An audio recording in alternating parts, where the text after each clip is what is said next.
doit faire davantage. Mais je reviens à votre question concernant la République démocratique du Congo. C'est pas possible que ça continue comme ça.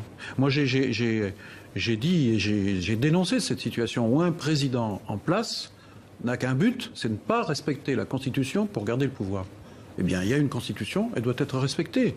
Là, c'est pas de l'ingérence, c'est le rappel du droit et des principes. Je suis pas le seul à le dire, au nom de la France. Mais il y a aussi les autres pays de la communauté internationale. Il y a les Nations Unies qui le disent. Il y a l'Union africaine qui le dit et qui fait beaucoup déjà. Et donc, il faut absolument que la Constitution soit respectée, qu'une date soit fixée pour les élections et que le dialogue national qui a été engagé ait vraiment lieu pour qu'on puisse amener de la paix dans ce pays, parce que sinon, ce qu'on peut craindre dans ce grand pays de 60 millions d'habitants, c'est l'affrontement, j'ai même dit le risque de guerre civile. Nous ne pourrions pas imaginer un tel drame, parce que là, qui seraient les victimes? Toujours les mêmes qui sont les victimes. Il y a eu 53 morts les 19 et 20 septembre, la France a condamné, vous le disiez, c'est jamais simple pour Paris, les faits vous donnent raison. Le ministre congolais de la communication, Lambert Mende, a dit ceci, après les accusations de François Hollande sur des exactions commises, et sur votre réaction, vous, à l'ONU, vous étiez à ce moment à New York, Jean-Marc Ayrault, la République démocratique du Congo, a-t-il dit, n'est pas un département français d'outre-mer? Ben, ça n'a rien à voir. C'est un pays qui a une constitution. Et la moindre des choses, pour celui qui parle au nom de son pays, c'est de respecter sa constitution. Vous imaginez qu'on fasse la même chose en France?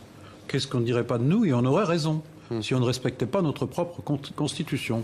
Par exemple, si François Hollande disait je reste au pouvoir malgré la date des élections. Là, maintenant, il n'y a même pas de date d'élection en République démocratique du Congo. Donc il faut une date d'élection. Ouais. Et quant à M. Kabila, il n'a pas le droit de se représenter, c'est la Constitution. Donc il faut qu'il donne l'exemple. Concrètement, si on veut les États-Unis, Jean-Marc Ayrault, pardonnez-moi de vous couper, aux États-Unis, l'administration Obama a décidé de sanctionner 2 hauts responsables. Il s'agit de 2 généraux congolais. Est-ce la bonne solution selon vous?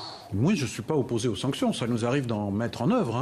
On en a pris aussi bien, par exemple, pour la Russie, concernant la situation en Ukraine. On le fait pour la Corée du Nord. Et donc, s'il faut passer par les sanctions, on passera par les sanctions. Mais moi, j'appelle aussi à la raison.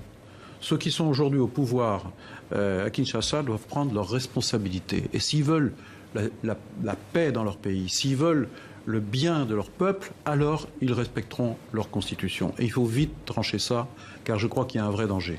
François Hollande a reçu